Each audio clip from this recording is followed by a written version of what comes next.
রাজধানীর তেজগাঁও কলেজে শিক্ষকদের সময়নিষ্ঠা নিশ্চিত করতে চালু হয়েছে নতুন নিয়ম। এখন থেকে নির্ধারিত সময়ের ৮ মিনিট পর ক্লাসে প্রবেশ করলে শিক্ষকদের ৬০০ টাকা জরিমানা গুনতে হবে। বৃহস্পতিবার কলেজটির ভারপ্রাপ্ত অধ্যক্ষ শামীমা ইয়াসমিন জানান, দীর্ঘদিন ধরে শিক্ষকদের অনিয়মিত উপস্থিতি নিয়ে শিক্ষার্থীদের অভিযোগ ছিল।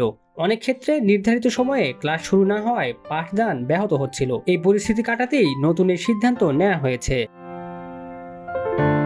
কলেজ সূত্র জানায়, শুরুতে দেরিতে ক্লাসে আসার জন্য ১,০০০ টাকা জরিমানার প্রস্তাব ছিল।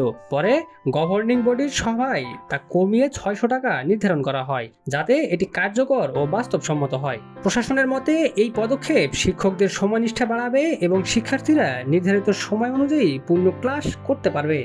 এতে শিক্ষার মান আরও উন্নত হবে বলেও আশা করা হচ্ছে।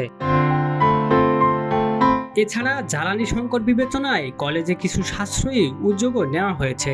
বিভাগগুলোতে বৈদ্যুতিক চুলা ব্যবহার বন্ধ রাখা এবং সীমিতভাবে এসি চালানোর নির্দেশ দেওয়া হয়েছে। কলেজ প্রশাসন আরও জানিয়েছে, ভবিষ্যতে শিক্ষার্থীদের উপস্থিতি নিশ্চিত করতেও অনুরূপ শৃঙ্খলামূলক ব্যবস্থা চালু করা হতে পারে।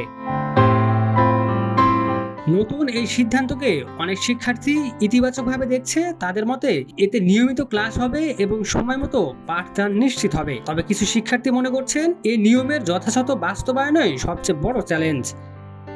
Desk report, news flash 71।